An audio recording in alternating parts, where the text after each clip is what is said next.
اللہ تعالیٰ کہتا ہے کہ مجھ سے ایسے جڑو جیسے درزی کپڑے کو کپڑے سے دھاگے سے جوڑ دیتا ہے نا، میرے ساتھ ایسے جڑ جاؤ۔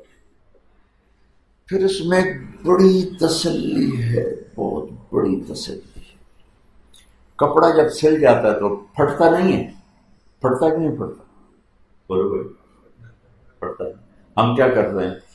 اس کو دوبارہ سی دیتے ہیں۔ ہماری عورتیں، ہمارے درزی کو خاص رفو کر دیتے ہیں، کو جوڑ دیتے ہیں۔ تو لفظ نصوحہ میں بہت بڑی تسلی ہے، میرا بندہ جب بھی تیری توبہ پھٹ جائے تو آ جانا، میں پھر سی دوں۔ ڈرنا نہیں، ڈرنا نہیں۔ چونکہ عجیب حدیث آپ کی برکت سے یاد آئی، یا داؤد بشر المذنبین، داؤد جا کے گناہ گاروں کو خوشخبری سنا۔ تو کہنے کی یا اللہ، گناہ گاروں کے لیے کوئی خوشخبری ہے؟ تو اللہ نے فرمایا ہاں، ان سے جا کے کہو لا یتعاظم،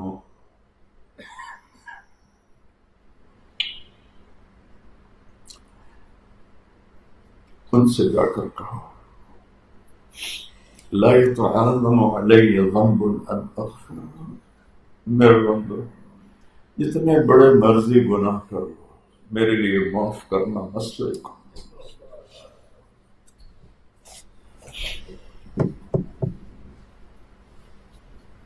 اللہ ڈرنے کی ہستی نہیں، اللہ پیار کرنے کی ہستی ہے، اللہ سے پیار کیا جاتا ہے۔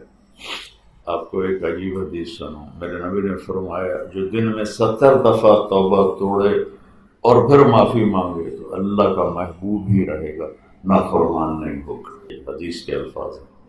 70 سے مراد ہوتا ہے بہت دفعہ، جیسے ہمارا اردو میں ہوتا ہے 100 دفعہ۔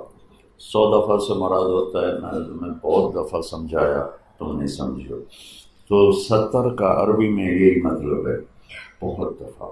جو دن میں بہت دفعہ توبہ کرے لیکن پھر توبہ توڑے، پھر توبہ کرے، پھر توڑے، پھر توبہ کرے، تو اللہ اس سے دوستی نہیں ہٹاتا، اس کو اپنا دوست بنا کے رکھتے۔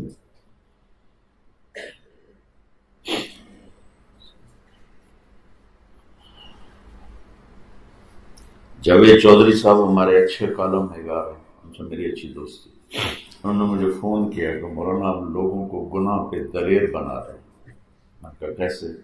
آپ کہتے ہیں جتنی دفعہ توبہ کرو اللہ معاف کر دے گا، آپ کا نوکر اگر 3-4 دفعہ کرے غلطی تو آپ اس کو معاف کریں گے؟